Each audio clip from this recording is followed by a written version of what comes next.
Hello tanks and tankettes, welcome to a viewer replay, and it's a newcomer to the channel in that we've never had a Type 61 replay before. It's not been for any specific reason, it's just I've never managed to get round to it. This is Aervorn. This is actually a 9.2 game, and this is a map that isn't in World of Tanks anymore. This is Sacred Valley, or is it Hidden Valley? I can't remember. Hidden Village? They had a couple of maps just with very similar names and they confused me, and now this one isn't in there anymore, so it's fine. It's not confusing anymore. I don't have to think about it.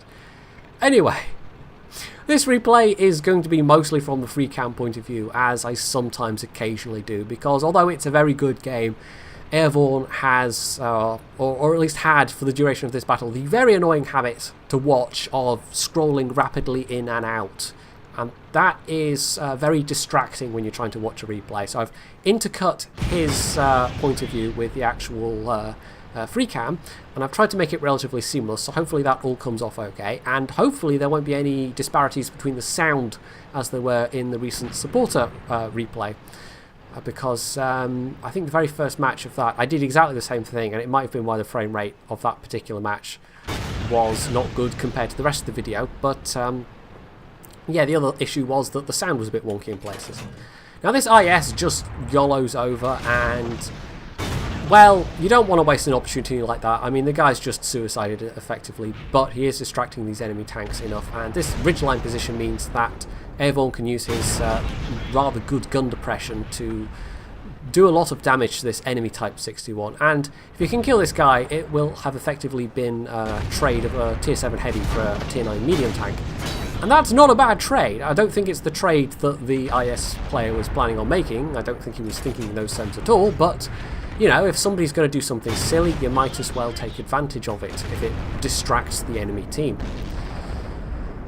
So he's now got shots, side shots on these other tanks in the village area, and it looks like they've advanced through, but there's a lot of tank destroyers, as you can see, near the cap that are lined up to take pot shots at them. So although they've advanced quite far through, they're not going to get any further than that, at least for the moment. There's also an E75 doing a very odd thing. I don't know why he's down there. That's not a good position to be in an E75, but there he is. So he was looking for shots on that IS-3 and unwilling to just take speculative shots, because this doesn't have a lot of ammunition, and I think this is possibly the biggest downside of the Type 61. And I will say, I haven't played it.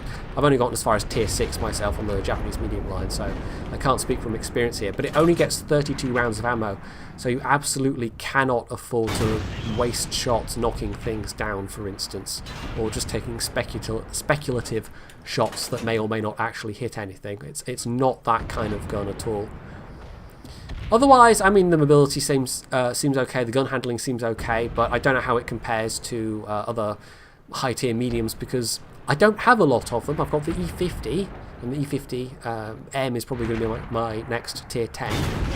I've got the Centurion 7/1, and that's basically it. I think all my others are like tier 7 and below, so yeah, when it comes to high-tier mediums, I'm not that qualified to talk about them, really, but this seems like a decent one. I mean, it's not the fastest platform, and that's the flavour of the Japanese mediums generally, is that they've got fairly good guns, fairly good DPM, they've got fairly good to great gun depression, and they aren't particularly fast, but they are reasonably mobile. You know, they're not massively slow machines. And that definitely is true of the mid-tiers, where they've got fairly decent guns, but they're not particularly whizzy or fast. I'm actually not that far from the Chiri, I have to say, which does seem like the oddball of the line, because it's got that auto-loader, and it doesn't really have a great gun for its tier. It's not terrible, but it's not great. And it's also fairly big and not very fast, and yeah. But, you know, we'll see. Chiri OP. So he was kind of backing into a weird position, and yeah, that was a very close miss. I'm not quite sure, maybe get more shots on the E75, but he detects that Rheinmetall, so obviously that is a priority target, because that's something that's a little bit closer and a lot squashier. And he gets another very close miss, and I don't know, RNG kind of gaveth and taketh away there at the same time, because his shot went in the tracks. But RNG is going to taketh even more. because he's having to really snapshot these to avoid sitting and letting the Rheinmetall aim. And you will notice Aervorn where possible in this game. Another one just that goes into the ground, and this time he lost health because of it, so that's got to be a bit annoying. But you'll notice Aervorn in this particular game, wherever possible, will try and change position and come at somebody from a different plane of attack. Will try and come at them from a different and unexpected direction. But that's not always possible in all situations, and it's not always possible on all maps. Anyway, the Rheinmetall for some reason decides to, at that point, pop his head round, even with that low health. However, unfortunately, Aervorn has also taken a hit from a T-29 that's up there, and it's probably a good thing it was the T-29 rather than the T-34 that was last spotted in that direction as well, because that would have hurt a lot more potentially. So we've secured this side of the map. The valley area is, however, just gone completely, and I did notice from the score screens at the end, it's the enemy Conqueror that did a lot of work up there. And you can see he's got 4 kills. Kills aren't the whole story, of course, but he's got a fair amount of damage to go with those kills. So he did a pretty decent job. I mean, I will say this is very good matchmaking for a tier 9 to be in. Very, very good matchmaking indeed. Plus no artillery. So, yeah, if you're not doing well in your tier 9 tank in this kind of situation, then either you've got a particularly, stock machine, or you're just not very confident in it, or you're just not doing very well. Or any of the above could apply. So he's relocated. He's now within auto-spotting range of the Conqueror, but taking full advantage of the weak side armor means that I think he actually tracked the guy. So there we go. The ISU finishes him off, and that's the most dangerous gun left, taken out rather, of the enemy team. Now, obviously, they've got the T-34 with a big gun and the T-28 with a big gun, but the Conqueror's gun handling and its rate of fire meant that, yes, it absolutely was the most dangerous thing. So life is a little bit easier now. However, Aervorn hasn't got a lot of health left. The T-54 also hasn't got a lot of health left. The Object 704 I'm not sure about. The AT-15A, well, he's bottom tier. And the SU-101, again, also bottom tier. And you can see there, the ISU, very low health also. So none of them particularly have a high amount of health to work with. So a bit of caution and a bit of sneakiness is called for. And this is Aervorn doing exactly what I was talking about a little bit earlier, in that he is, instead of just popping out in front of that Tiger II again, who is probably going to be expecting it, he's going to take the time to relocate. And there is time. We're only midway through this battle. And with these tank destroyers, they're not immediately pressing on the cap. These guys, the remaining enemies, are reasonably contained at the moment. And actually, all he really needs from his tank destroyer allies is for them to contain these enemies. Now, he could have taken a slightly risky shot at the Tiger II's axle there and decided not to risk it because he's only got 3 rounds of APCR left. On top of that, he's only got 6 rounds of heat. And then he's down to his HE. So, yeah, he decided not to take that shot. That was very good trigger discipline. And if he had, well, it might have paid off, or it might have wasted precious ammo that he really doesn't have a lot left of. And like I was saying, you really... it's like the Russian heavies, except with a much faster rate of fire. And if you imagine like an IS-3 that you could just spam the shells out with, well, you'd have to be exactly the same. You'd have to be very, very careful about your ammo. And, I mean, there are other tanks in the game that are like that. It's not the only one by any means, but when you're in a high-tier battle and you are in this kind of situation, you can even less afford to waste the ammo.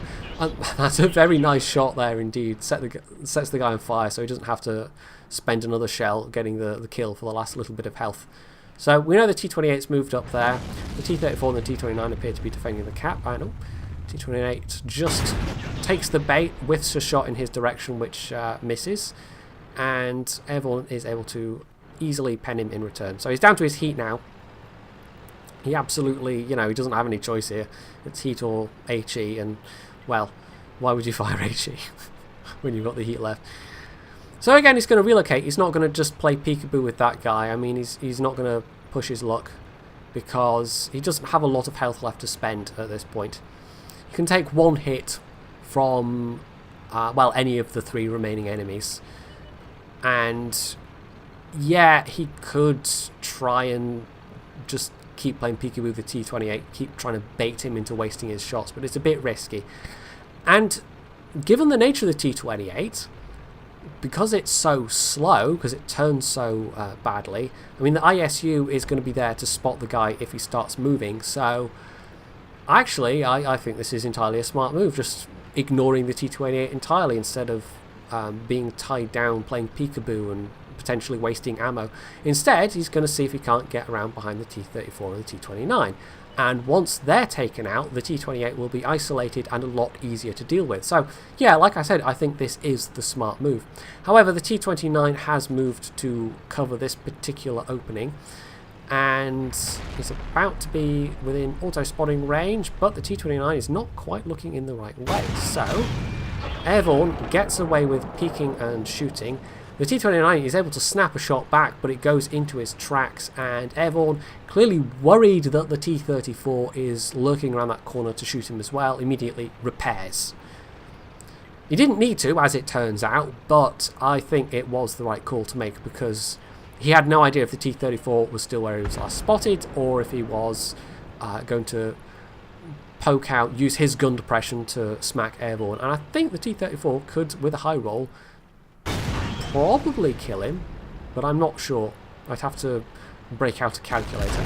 Anyway, so the T34 was there, and Aervorn actually shot his turret rather than his hull. It was a little bit of a snapshot, but this time, yep, there we go.